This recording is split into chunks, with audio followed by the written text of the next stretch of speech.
So we are continue with the manual 2 part, and in this manual 2 part we will go deep into the testing, how testing will be conducted, and what is the software testing conducted from start to end. Okay, so this is like a test part of the testing. So in this we have test policies, test strategies, test methodologies, test planning. After that planning we have test case scenario. We will depend on this test case designing, we will design the test cases.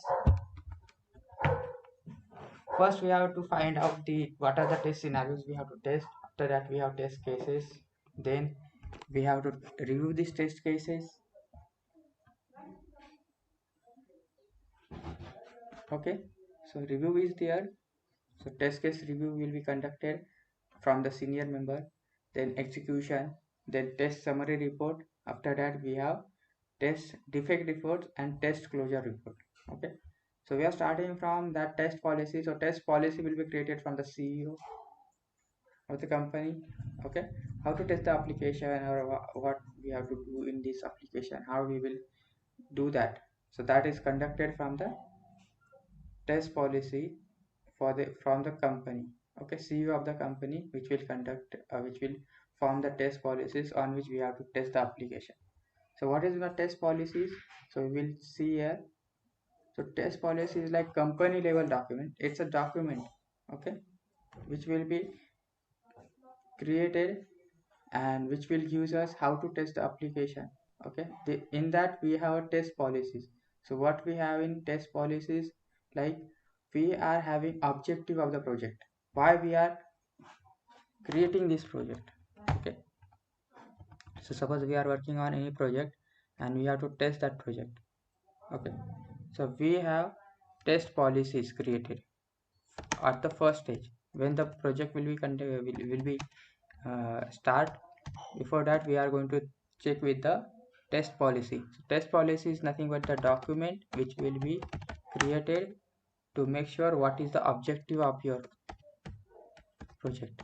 Okay, why we are creating this project, what is the main objective of this project is, that needs to be make sure what we have to do. So in this objective what we have, so we have one test document which will be created from the upper body of the company, which looks like CEO of the company.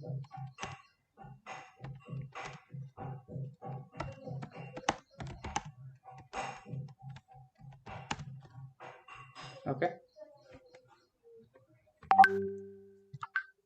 CEO is involved in this, so that's why CEO will be involved in this creating test policies. And in this test policy we will have, or we will decide what are the objective of our project.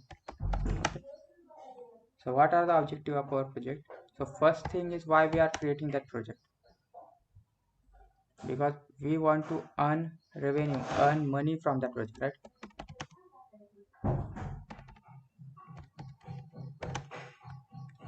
Yes or no? Because in every project we want to earn the revenue. We are making that project because we want to earn the money, earn the revenue from that project, right? That's why we are working on that project, right? So what will be the model of that project in which we will get a money? Okay, so everyone wants the money from their project, but what will be the model? How that model will be help us to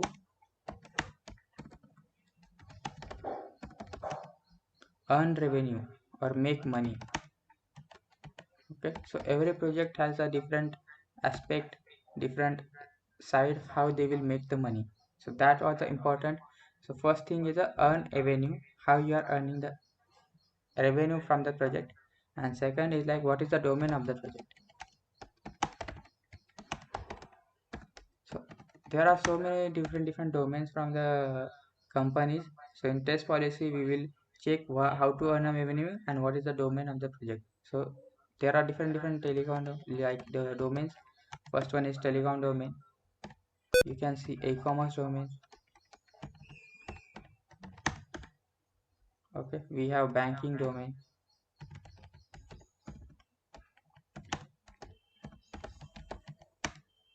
Again, we have investment banking domain in the same.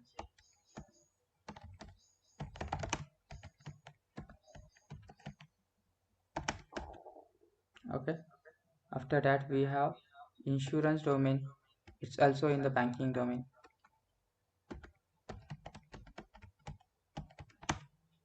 And after that, we have healthcare. We have also transportation domain. Then construction domain. These are different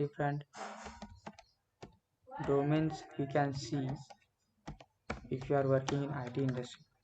So what is a domain means, for which type of domain or which type of project we guys are working in. We are working in telecom domain, like we are working from Jio, Idea, Airtel. E-commerce domain in Airtel, Airtel, Flipkart.com. This types of website which will sell some products online. Banking domain related to investment banking like shares and all. Insurance domain, it is like life insurance and all. Healthcare is related to the website for the hospitals. After that, we have transportation domain. Transportation means we are transporting one product into the different location. So for that, everything which will be given to us. So how does transportation work? After that, construction domain. Okay, so these are the different domain. So this is we have in test policies. After that, we have test strategies.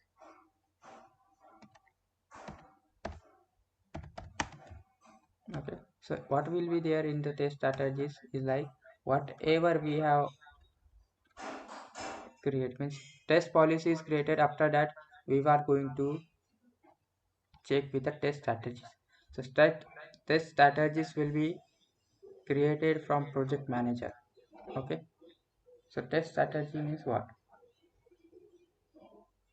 So we have given our document, we have decided means the objective which was decided into the test policies. Okay, whatever test policy we have covered earlier, that will be forwarded to project manager. Okay, whoever the project manager is. So test policies whatever we have discussed here, how to earn revenue and all, that will be shared with the project manager. Okay, so we have test policies and project manager. So project manager will have this document and he has a test policy. So project manager will create, then creates test strategies.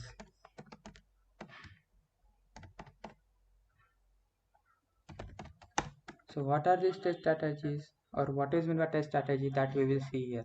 So till now we have seen the test policies will be created. Okay, in that the CEO is involved. In test policy we have how to earn revenue and what is the type of that project. Okay, so this is created.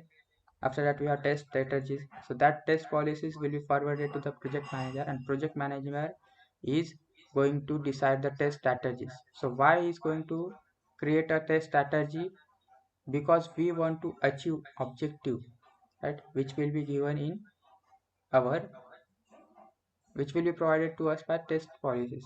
So we have this document, हमारे पास ये चीज़ आ गई है, test policies आ गई है, जिसके पास किसके पास आई हुई है, प्रोजेक्ट मैनेजर के पास आई थी। तो ये जो हमारे प्रोजेक्ट के ऑब्जेक्टिव है, ठीक है, हमारे जो कुछ भी ऑब्जेक्टिव ये डिसाइड करने के लिए ये हमें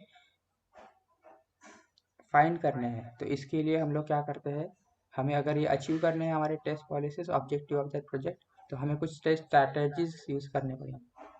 सो this are the test strategies, nothing but थे हमारे अप्रोचेस क्या होगा कि हमें अचीव करना है कुछ। ठीक है, टेस्ट स्ट्रैटेजी मतलब क्या होता है, टेस्ट स्ट्रैटेजी मतलब is approaches to achieve objectives. तो हमारे जो कुछ भी ऑब्जेक्टिव अभी तक बने होंगे, ठीक है, जो टेस्ट पॉलिसी से प्रोजेक्ट मैनेजर के पास आए थे, तो वो अचीव करने के लिए हमने जो यूज़ करेंगे स्ट्रैटेजीज, उसे बोला जाता है टेस्ट स्ट्रैटेजीज। हमारा जो ऑब्जेक्टिव है उसे अचीव करने के लिए हम जो भी यूज़ करेंगे, ठीक है। अप्रोचेस मतलब क्या होगा, कुछ रूल्स एंड रेगुलेशंस होंगे।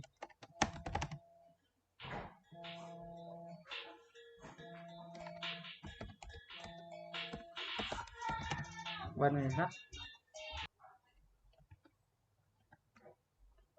Okay, so what is the test approach strategies? Test strategies to achieve the objective. We are going to give the strategies. So what are the approaches? Approaches means rules and regulations. Rules and regulations. Okay, everyone can hear me, right?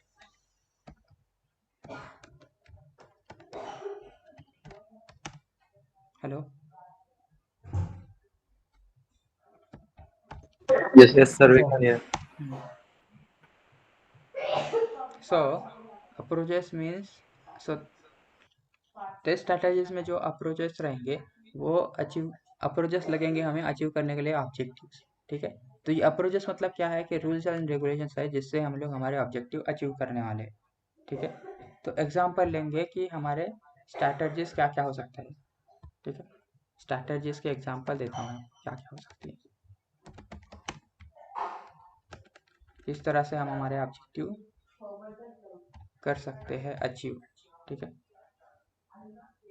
अगर कोई नया person आता है हमारे project में तो उसके लिए क्रिएटिव प्रोसेस रखना पड़ेगा। Okay, just to let him know कि व्हाट इज हमारी, हाँ, क्या अभी तक एप्लीकेशन में क्या अभी तक हमारी ग्रोथ है और हम अभी तक क्या कर रहे हैं उसे, मतलब ऐसा। अगर नया नया कोई पर्सन जंप कर रहा है आपके प्रोजेक्ट के ऊपर तो हम लोग उसको ट्रेनिंग देना चाहिए, हम लोगों को उसको ट्रेनिंग बताना चाहिए कि हमारा एप्लीकेशन इस तरह से वर्क होता है और हम लोग इस तरह से काम करते हैं, राइट। सो कभी भी कोई अगर आपको जॉब लगता है और आप चाहते हो तो आपको केटी दिया जाता है। केटी मतलब नॉलेज ट्रांसफर, ठीक है। उस प्रोजेक्ट के लिए आपको जो कुछ भी काम करना पड़ेगा उसकी केटी आपको प्रोवाइड की जाती है। तो समझो प्रीवियस कोई पर्सन था, ठीक है, tester. Previous tester is switching the company और he is leaving that company, उसने रिजाइन डाल दिया है, ठीक है। तो रिजाइन डालने के बाद उसके ऊपर उसके साथ मतलब आपके उसकी रिप्लेसमेंट कौन है, आप है एज अ टेस्टर, ठीक है। तो एज अ टेस्टर आप आए हुए हो तो आपको एक्चुअल में पता होना चाहिए ना कि वो प्रोजेक्ट किस तरह से काम करता है, प्रीवियस टेस्टर की रिस्पॉन्सिबिलिटी क्या थी, क्योंकि वो जब छोड़ के जाएगा तभी जाके आप उसके ऊपर उसके साथ मतलब उसके रिप्लेसमेंट में काम करोगे। सो आपको एक कंप्लीट एप्लीकेशन के बारे में नॉलेज होनी चाहिए जिसके ऊपर आप काम कर रहे हो, ठीक है। तो that is a KT process, वो आती है स्ट्रैटेजी में, ठीक है। उसके बाद में आता है वेदर टू इम्प्लीमेंट ऑटोमेशन और नॉट, ठीक है।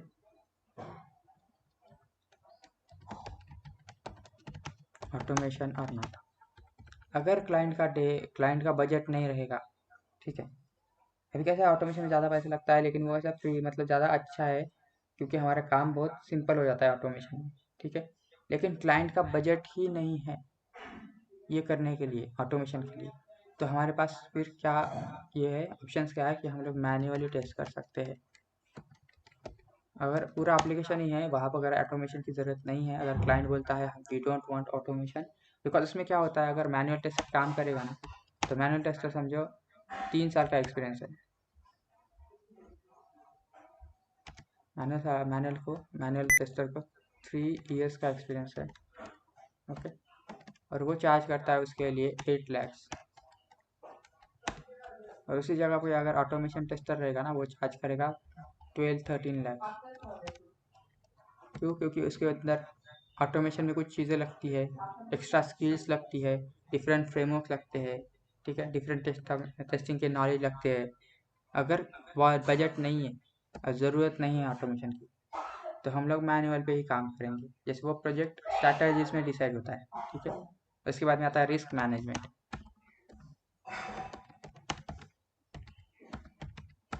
रिस्क मैनेजमेंट मतलब क्या है कि हमारे पास बहुत सारे रिस्क है जब प्रोजेक्ट हम लोग स्टार्ट करते हैं ना। So in that project we have different aspect कि हमारा प्रोजेक्ट अगर टाइम पे रिलीज नहीं हुआ तो क्या होगा, ठीक है। प्रोजेक्ट में बहुत सारे रिस्क आते हैं, तो उसे हैंडल करना मतलब क्या है, रिस्क मैनेजमेंट। ओके, तो हमारे पास टेस्ट अप्रोचेस है जो हमें देखनी है, ठीक है। तो अभी तक हमने देखा टेस्ट पॉलिसीज, टेस्ट स्ट्रैटेजीज, और अभी देखने वाले टेस्ट अप्रोचेस, ठीक है। तो हमारे पास ये सारे जो आपको दिख रहे हैं ना, ये सब टेस्ट अप्रोचेस है। ओके, तो नंबर 1 है स्कोप एंड ऑब्जेक्टिव, ठीक है। हमारा एप्लीकेशन का पर्पस और उसके लिए हम लोग का ऑब्जेक्टिव क्या है, मतलब हमें क्या अचीव करना है इस प्रोजेक्ट से। So I am talking about test approaches, क्या क्या हो सकते हैं प्रोजेक्ट में, ठीक है। सो स्कोप एंड ऑब्जेक्टिव, तो हमारा जो एप्लीकेशन रहेगा, समझो में हमारा एप्लीकेशन है टेलीकॉम डोमेन का, ठीक है। उसमें हमें टेस्टिंग करनी है, तो हम लोग किसके ऊपर टेस्ट करेंगे, data call messages, MMS international call messages, ठीक है। बैंकिंग रहेगी तो बैंकिंग रिलेटेड डोमेन का ही हमें टेस्टिंग करना पड़ेगा।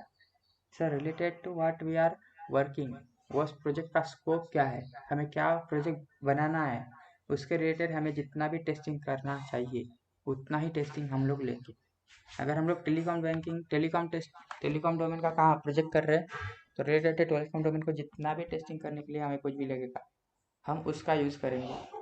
बैंकिंग अगर हम लोग करेंगे तो बैंकिंग के रिलेटेड हमें जितना भी टेस्टिंग करना है उसके रिलेटेड का पूरा हम लोग क्या करेंगे, टेस्टिंग लेंगे। जितना ज़रूरी है उतना ही लेना है उस डोमेन के लिए। तो स्कोप एंड ऑब्जेक्टिव क्या होता है, ठीक है। तो स्कोप मतलब क्या है कि आपके प्रोजेक्ट का पर्पस क्या है, ठीक है। What is the definition of the project.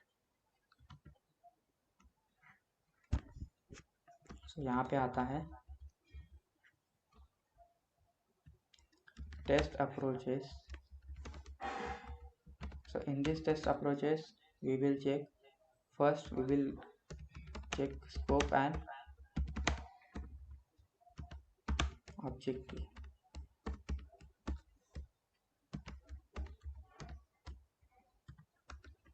So what is the scope and objective? So scope means what,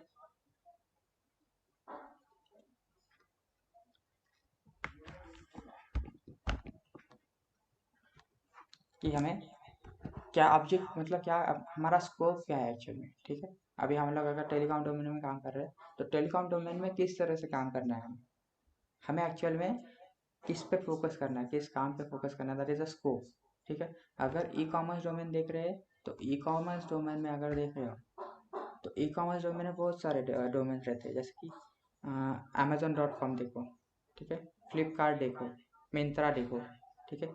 उसके बाद में मेडिकली जो मतलब ये करते हैं मेडिकल, ऐसे बहुत सारे एप्लीकेशन, मतलब मुझे अभी याद नहीं आ रहा है। मेडिकल के जो ये होते हैं ना, जो भी सामान होता मेड है। प्लस हाँ, मेड कौन सा मेडी कौन सा, मेड प्लस करके एक हाँ ऐप है हाँ सर। मेड प्लस, हाँ मेड प्लस, हाँ। तो उस तरह के एप्लीकेशन तो रिलेटेड टू उसका क्या है, मतलब मेडिकल डोमेन ही हो गया, वो ई कॉमर्स में मेडिकल डोमेन आता है, राइट। सो रिलेटेड टू हमारा स्कोप क्या है और हमें किस तरह से अचीव करना है, तो सबसे पहले इम्पोर्टेंट है हमारा पर्पस, ठीक है। सो हर हमारा एक प्रोजेक्ट रहेगा, प्रोजेक्ट हमने डिसाइड कर लिया है, ठीक है। सो उस रिलेटेड जो हमारा प्रोजेक्ट है, तो प्रोजेक्ट मैनेजर क्या करेगा हमारा, decide the purpose of our project,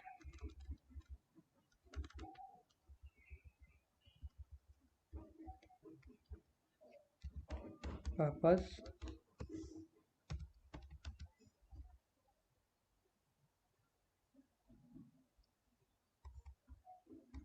and definitions of the project, okay.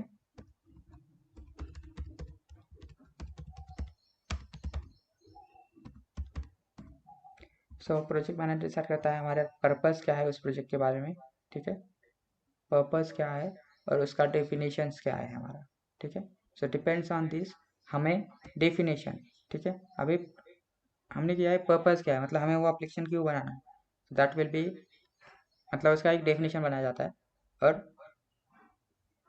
उसका एक पर्पज़ है और उसका डेफिनेशन बनाया है। डेफिनेशन मतलब क्या है कि हमें एक्चुअल में क्या करना है उस प्रोजेक्ट में। उससे हमारा, अभी समझो कोई नया पर्सन आया है, ठीक है, तो वो नया पर्सन हमारे टीम में ज्वाइन किया है, तो उसको अभी हमारा पर्पज़ ही पता नहीं कि हम लोग इस एप्लीकेशन को क्यों बना रहे हैं, ठीक है, और इस प्रोजेक्ट का डेफिनेशन क्या है, क्यों है।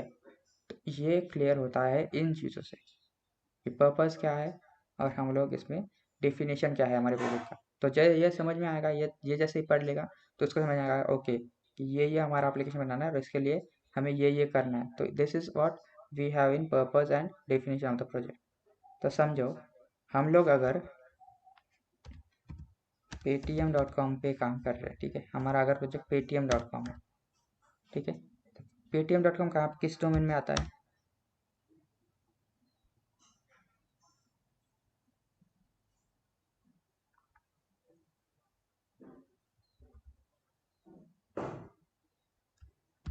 ई कॉमर्स डोमेन में आएगा,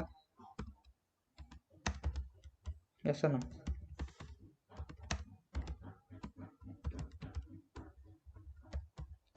सो yes, yes. E commerce domain में हमारा जो paytm.com आएगा, तो हम लोग टेस्टिंग उतना ही करेंगे जितना इस के रिलेटेड के फंक्शनैलिटी के लिए है।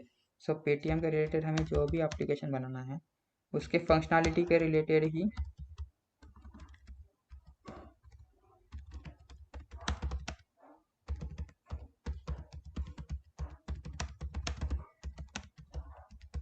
we will test our application, right?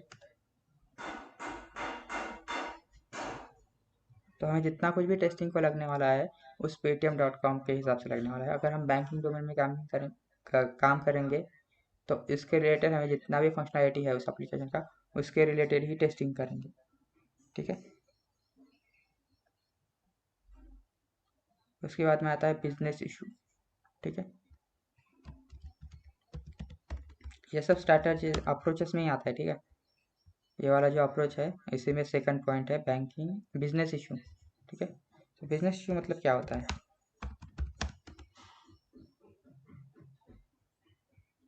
तो हमारा जो प्रोजेक्ट है वो प्रोजेक्ट बनाने के लिए हमें कुछ कॉस्ट एनालिसिस करना पड़ेगा, ठीक है, कि हमें ये प्रोजेक्ट बनाने के कितना अमाउंट लगने वाला है, ठीक है। उसके लिए हमें जो हमारा डोमेन है, domain of the project and what are the resources we are using,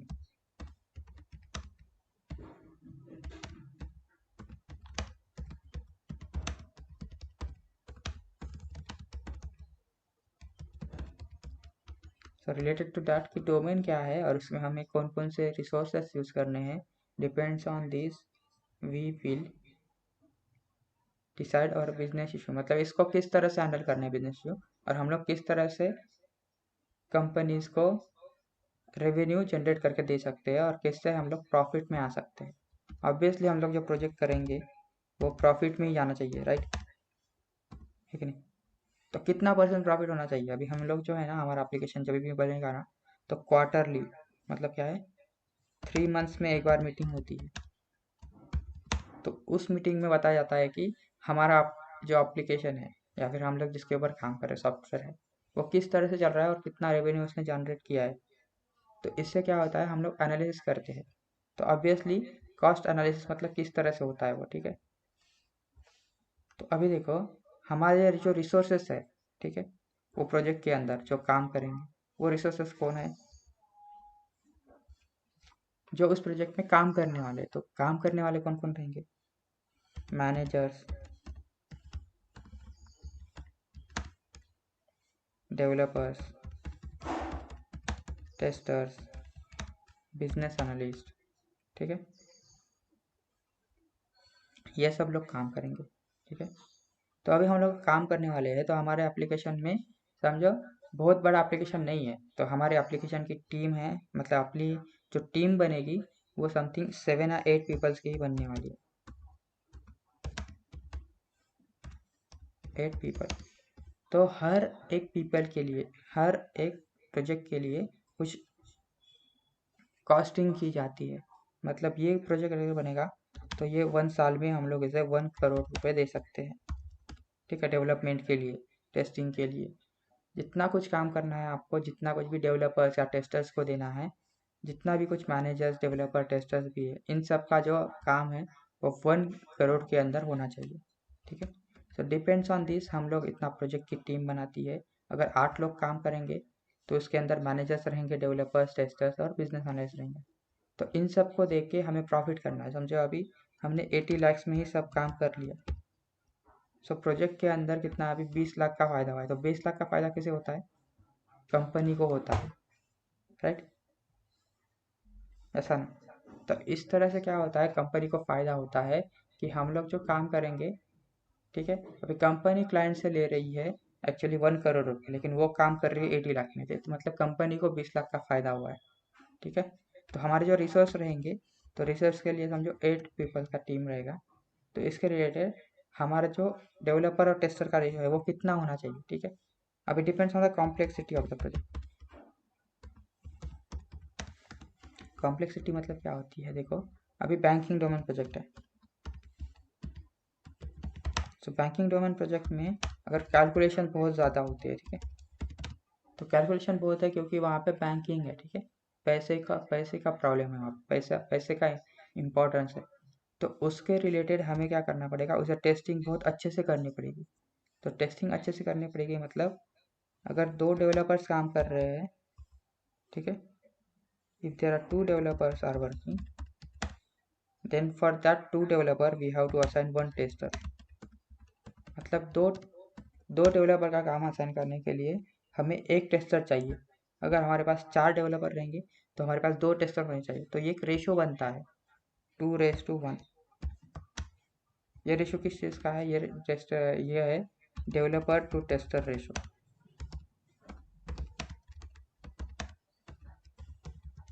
so depend upon, अगर हम लोग 8 लोग काम कर रहे हैं, अगर हमारा एप्लीकेशन में इतना ज़्यादा कॉम्प्लेक्सिटी नहीं है, तो उस तरह से अभी 3:1 भी हो सकता है। मतलब 3 डेवलपर्स को हैंडल करने के लिए 1 टेस्टर, मतलब उनका जो भी काम रहेगा, टेस्टिंग एक्टिविटी रहेगा, वो संभालने के लिए 1 टेस्टर। तो इस तरह से हमें क्या कराया जाता है, रेशियो बनाया जाता है। ठीक है, so that will be like in a business ratio. Business ratio मतलब क्या है कि एक्चुअली वो कॉस्ट एनालिसिस है, जिसे हम कॉस्ट एनालिसिस करते हैं कि उस प्रोजेक्ट में, उस डोमेन के प्रोजेक्ट में हमें कितना हमारा बजट है और उस बजट में हम लोग कितना काम कर सकते हैं। तो जितना कुछ भी प्रॉफिट आएगा तो उसके अंदर हमें ही फ़ायदा हो जाएगा। ठीक है, तो ये किस तरह से सेट करते हैं, उसके लिए प्रोजेक्ट में जितने भी सारे ये रहेंगे, रिसोर्सेज रहेंगे, उन्हें कितना दे के, सब जो 1 लाख आ रहा है तो 1 लाख में से 70 लाख में काम हो रहा है, तो 30%, 30 लाख का प्रॉफिट जो है कंपनी को आ रहा है। ठीक है, तो ये किस तरह से फाइंड किया जाता है, प्रोजेक्ट का डोमेन क्या है और उसकी कॉम्प्लेक्सिटी क्या है, उससे रिलेटेड, प्रोजेक्ट के रिलेटेड। अभी समझो मेरा जो ये है, पहले हम लोग काम करते थे 2:1, लेकिन हमें लगा कि ठीक है, हमें एक मतलब 3 डेवलपर का काम एक टेस्टर कर सकता है, तो हम लोग ऐसा कर सकते हैं कि एक टेस्ट डेवलपर बढ़ा सकते हैं और उसके रिलेटेड एक ही टेस्टर रखेंगे। ठीक है, तो इस तरह से हम लोग को फाइंड करना पड़ता है कि क्या प्रॉब्लम है, और इस तरह से हम लोग बिजनेस शुरू करते हैं। तो हमें ये एक्चुअली में ज़्यादा तो काम नहीं आने वाला, क्योंकि ये मैनेजमेंट लेवल की चीज़ें है पूरी। ठीक है, मैं आपको बता रहा हूँ क्योंकि आपको एक्चुअल में समझना चाहिए कि कल जाके अगर आपको मतलब किसी ने पूछा है या फिर आपको नॉलेज होना चाहिए इस चीज़ों का। तो रिलेटेड टू द जो डोमेन का नॉलेज, मतलब ये जो मैनुअल टू पार्ट है, ज़्यादा से ज़्यादा आपको नहीं पूछेंगे ज़्यादा तो, लेकिन अगर पूछा तो आपको पता होना चाहिए, इसलिए मैंने आपको बता रहा हूँ। ठीक है, तो उसके बाद में आता है test responsibility matrix.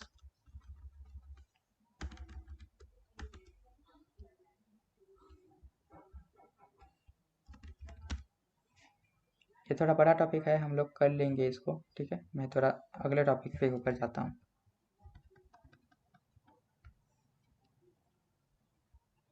Test responsibility matric मतलब क्या है कि कौन सी टेस्टिंग करने के लिए हमें कौन से फैक्टर अवेलेबल है। ठीक है, शॉर्ट में बताता हूँ, test responsibility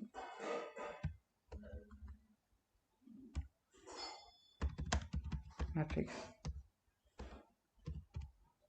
so test responsibility matrix मतलब क्या है कि if we are doing the test responsibility matrix, तो it's mapping between, we are mapping between test factor और इश्यूज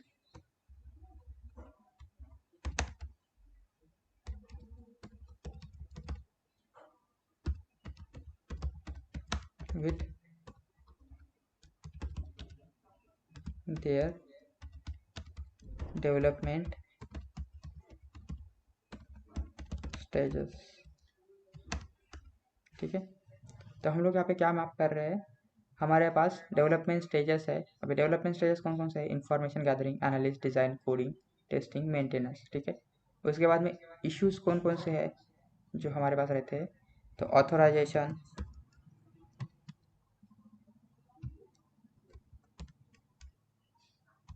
ऑथेंटिक एक्सेस कंट्रोल। तो ये सब क्या है,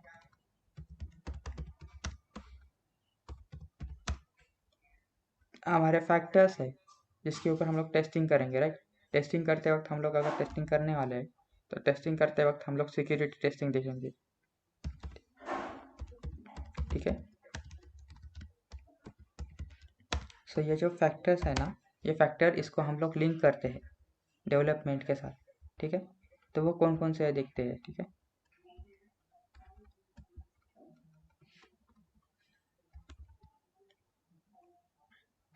तो अगर हम लोग बात करेंगे ऑथोराइजेशन से, तो ऑथोराइजेशन और एक्सेस कंट्रोल ये किस में आते हैं, कौन से टेस्टिंग के रिलेटेड आते हैं,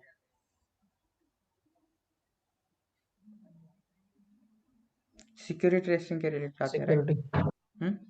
ऑडिट ट्रायल्स, ऑडिट ट्रायल मतलब क्या होता है, एनी आइडिया।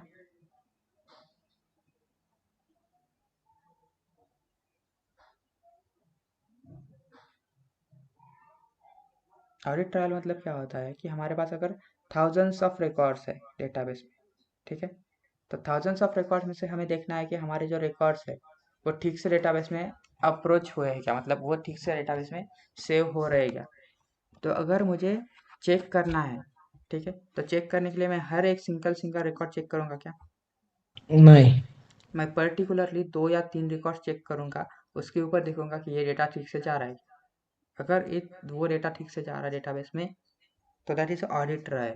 मतलब क्या है कि मैं डेटाबेस टेस्टिंग कर रहा हूँ, डेटाबेस टेस्टिंग मुझे चेक करना है कि मैं जब ऐड करता हूँ फ्रंट एंड से, मतलब फ्रंट एंड से, तो वो डेटा बैक एंड में जाके सेव होना चाहिए। अगर मैं डिलीट कर रहा हूँ तो वो डेटा डिलीट होना चाहिए। अगर मैं अपडेट कर रहा हूँ यूआई से, तो यूआई में अपडेट बैक एंड में होना चाहिए। अगर ये तीनों ऑपरेशन चेक करना है तो मैं हर एक 100 रिकॉर्ड के साथ हर एक इस पर नहीं कर सकता। मैं हार्डली चेक करूँगा, उस रिकॉर्ड को 1 या 2 बार टेस्ट करूँगा और वो चेक करूँगा कि डेटाबेस में अपडेट हो रहा है या नहीं, तो उसे बोला जाता है audit trial. So this is related to the database testing.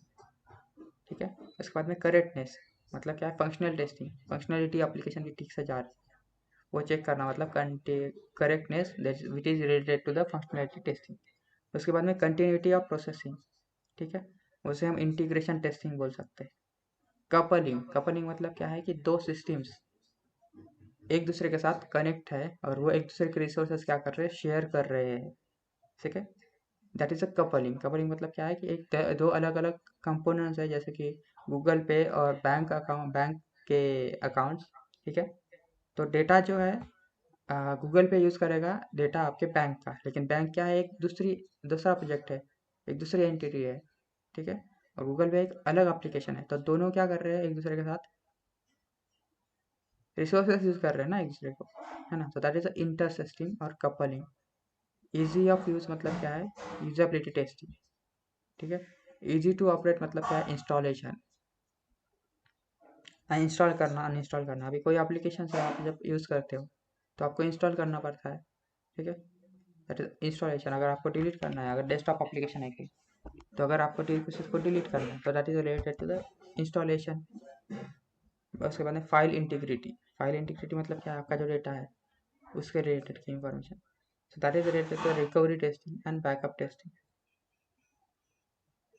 Okay, उसके बाद में file reliability, file reliability is also considered to recovery और रिलायबिलिटी टेस्टिंग।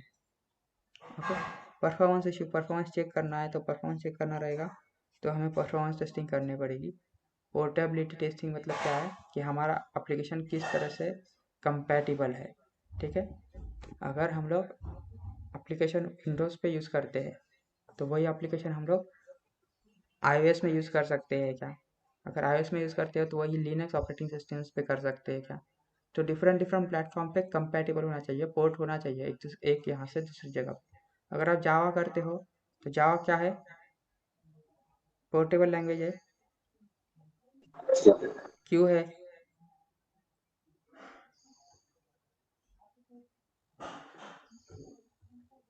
हम्म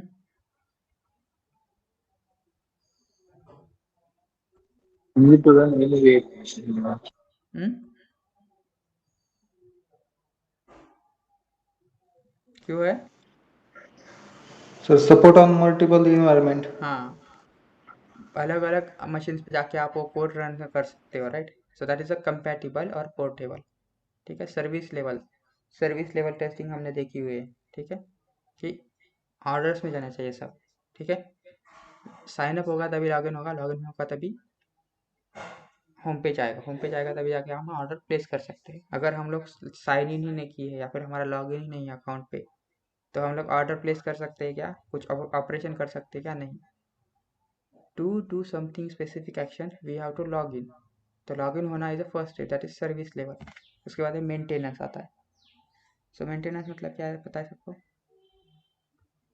उस एप्लीकेशन को सपोर्ट करना है, कुछ प्रॉब्लम आया आगे जाके, ठीक है, तो उसे सपोर्ट करना है, that is a maintenance field. ठीक है, अभी हमारे बहुत सारे एप्लीकेशन होते हैं, बैंकिंग एप्लीकेशंस या फिर टेलीकॉम एप्लीकेशंस। तो आपको कुछ प्रॉब्लम आता है तो आप किसे कॉन्टैक्ट करते हो? कस्टमर सर्विस को। ठीक है, तो उसी तरह से कोई एप्लीकेशन में प्रॉब्लम आएगा तो उसे मेंटेनेंस देना पड़ता है। जब हमारा पूरा पूरा डेवलपमेंट कंप्लीट होता है हमारे एप्लीकेशन का, तब जाके हम लोग क्या करते हैं? मेंटेनेंस देते हैं उस चीज़ को। मतलब कल जाके अगर मेरा प्रोडक्शन में कुछ प्रॉब्लम आ गया तो एक सपोर्ट टीम होनी चाहिए जो हमारे जो रियल टाइम इशू आ रहे हैं प्रोडक्शन पे वो सॉल्व करे जल्दी जल्दी। That's why we want maintenance team, support team. और उसके बाद मेथोलॉजी, कि अगर ये सब फाइंड करना है, ये सब चेक करना है हमारे एप्लीकेशन में, तो हमें क्या करना पड़ेगा? मेथोलॉजी यूज़ करनी पड़ेगी। सो डिफरेंट डिफरेंट मेथोलॉजीज कौन सी है? Agile, V, waterfall model. तो इसमें से हमें क्या क्या यूज़ करना है, किस तरह से यूज़ करना है, इसे बोला जाता है मेथोडोलॉजीज। क्लियर है?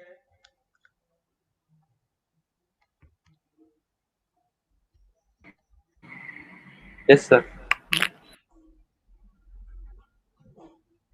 तो क्विक रिकैप कर लेते हैं हम लोग ने अभी तक क्या क्या सीखा है मैनुअल में।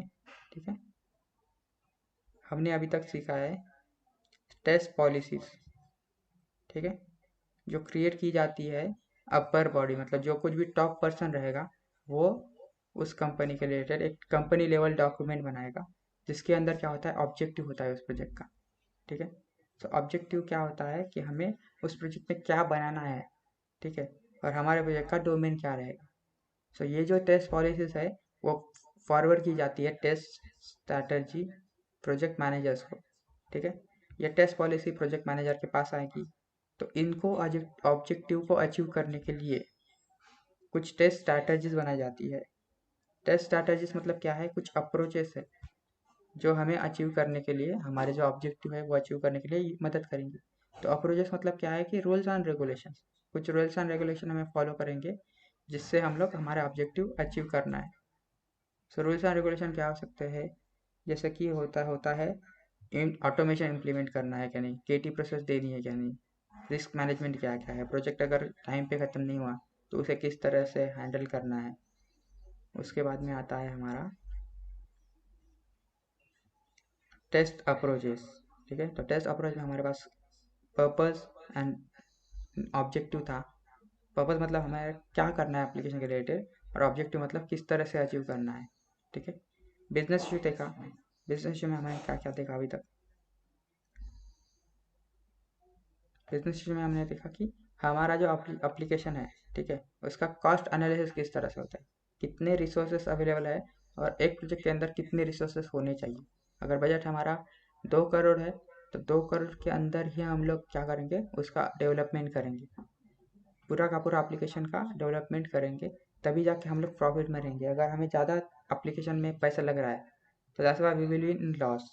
ठीक है, तो ये होता है। उसके बाद में हमने देखा था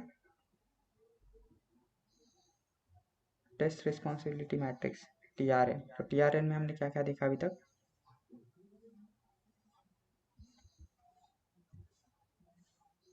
ये वाले,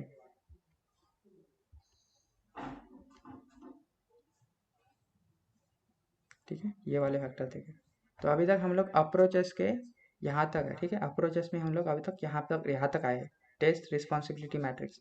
तो टेस्ट रिस्पॉन्सिबिलिटी मैट्रिक्स में ही हम लोग ने इतने देखा है factors: authorization, access control, audit trial, correctness, continuity, coupling, easy, ये सब हमने अभी तक देखा। ठीक है, अभी आगे हम लोग देखने वाले हैं deliverables and all, third point से।